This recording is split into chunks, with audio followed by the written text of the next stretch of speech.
बन जाओ तो मुझे 1,00,000 फदिया लौटा देना और पोखरण मुझसे वापस ले लेना। यानी कि 1,00,000 फदिया के बदले पोखरण 1,00,000 फदिया सिक्के फदिया फदिया फदिया यानी कि सिक्के जो है मुझे दे दो। 1,00,000 फदिया के बदले मुझे पोखरण दे दो। ये किसको कहा था? चंद्रसेन को कहा था। जब चंद्रसेन की सेना भी क्या है युद्ध करने में असमर्थ थी तो इसने जो है यह प्रस्ताव को स्वीकार कर लिया। यानी कि 1,00,000 फदिया के बदले 1576 में इसने पोखरण दे दिया हराय भाटी को। 1576 में इसने पोखरण दे दिया हर राय भाटी को। इसने जो है 1576 में जो है हर राय भाटी को पोखरण दे दिया रामचंद्र सेन ने। इसके बाद बात करते हैं इन 1,00,000 फदिया से वापस इसने सेना का गठन किया और मुगलों के थाने पर जबरदस्त आक्रमण किया था और मुगलों के थाने पर आक्रमण किया और अनेक प्रदेशों को इसने वापस जीता।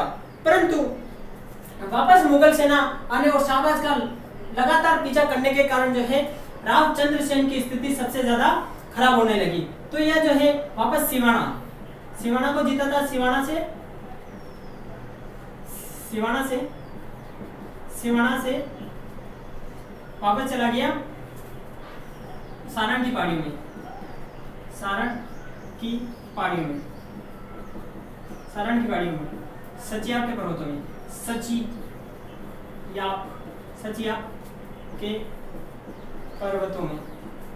सचियाप के पर्वतों में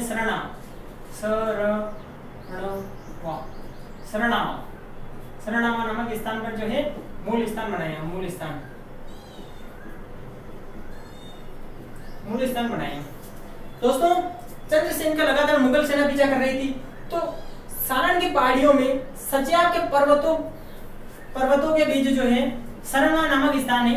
यहीं पर इस स्थान पर रहते हुए अचानक मुगलों के थानों पर आक्रमण करना, दंड राशि लूटना और वापस जो है यहाँ पर चला आना, ये इसका केंद्र बन गया था शरणवा।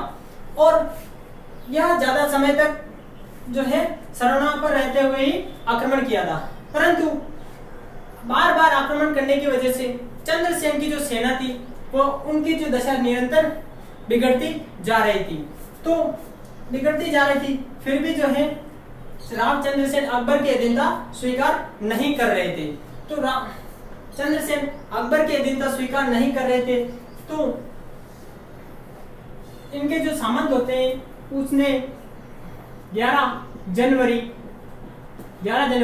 1581 को जो सामंत होता है वेरसेल जो सामंत होता है इसने जो है रामचंद्र सेन को जहर दे दिया और रामचंद्र सेन की जो है जीवन लीला को समाप्त कर दिया। और यहीं पर है इनकी समाधि बनी हुई है रामचंद्र सेन की। तो 11 जनवरी 1581 को जो है सामंत वेरसेल ने जो है इसको जहर दे दिया और रामचंद्र सेन की हो जाती है मृत्यु। यानी कि रामचंद्र सेन की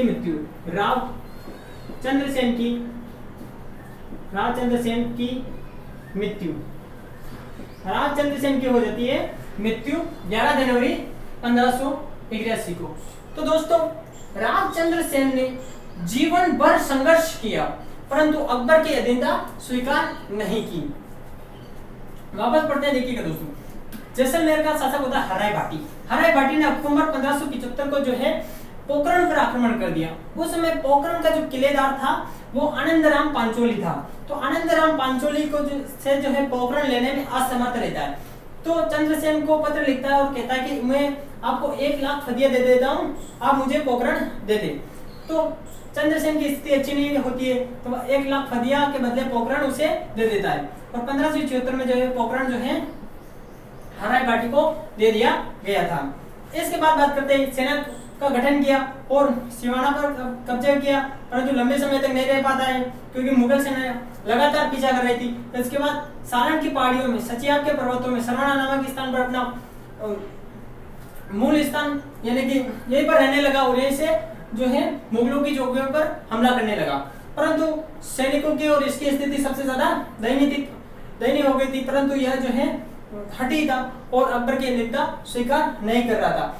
तो सभी सामंतों ने जो है मिलकर, एक सामंत होता है जिसका नाम होता है वेरसेल, जिसने 11 जनवरी 1581 को रावचंद्र सेन की जो है जड़ दे दिया जाता है और इसकी हो जाती है मृत्यु। इसके बाद बात करते हैं कि इसके बारे में कथन देखिएगा दोस्तों, उपनाम भी कह सकते हैं इसके, उपनाम देखिएगा दोस्तों। सर्वप्रथम बात करते हैं उपनाम की, तो देखिएगा दोस्तों उपनाम में, उपनाम देखिएगा दोस्तों, उपनाम इसे मारवाड़ का प्रताप कहा जाता है, यानी कि इसे कहा जाता है मारवाड़ का प्रताप, मारवाड़ का प्रताप, मारवाड़ का प्रताप कहा जाता है विश्वनाथ रेऊ और राम सिंह सोलंकी के द्वारा। विश्वनाथ रेऊ और राम सिंह सोलंकी,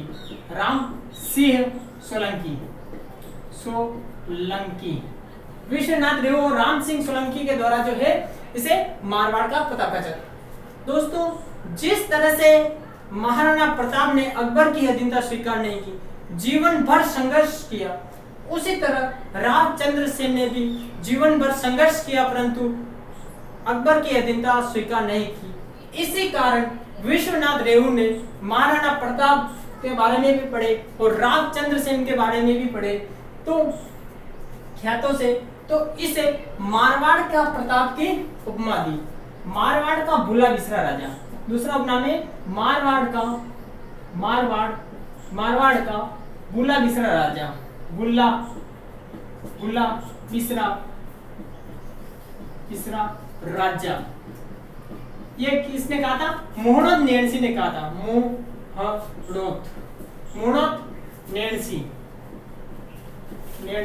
मोहनोद नेणसी ने जो है मारवाड़ का भूला बिसरा राजा कहा रावचंद्र सेन को। मोहनोद नेणसी ने जो पुस्तक लिखी वो मारवाड़ परगनारी विगत पुस्तक लिखी, जिसमें मारवाड़ का भूला बिसरा राजा कहा चंद्रसेन ने, क्योंकि चंद्रसेन बहुत लंबे समय तक पहाड़ों में रही।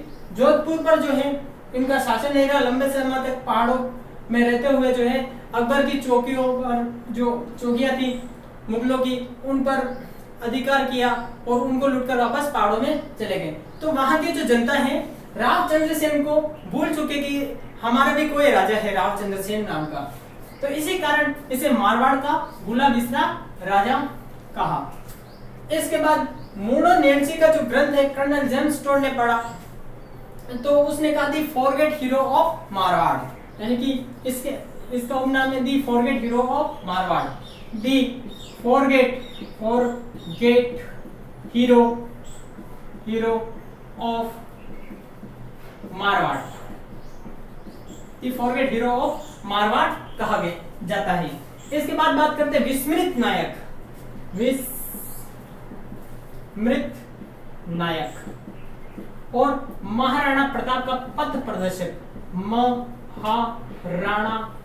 महाराणा प्रताप का पथ प्रदर्शक, महाराणा प्रताप का पथ प्रदर्शक भी कहा जाता है रावचंद्र सेन को, क्योंकि जिस पथ पर, यानी पथ प्रदर्शक इसलिए कहा जाता है जिस पथ पर जो है चंद्रसेन चला था उसी पथ पर महाराणा प्रताप भी चले थे और अकबर की अधीनता स्वीकार नहीं की बल्कि जीवन भर संघर्ष किया।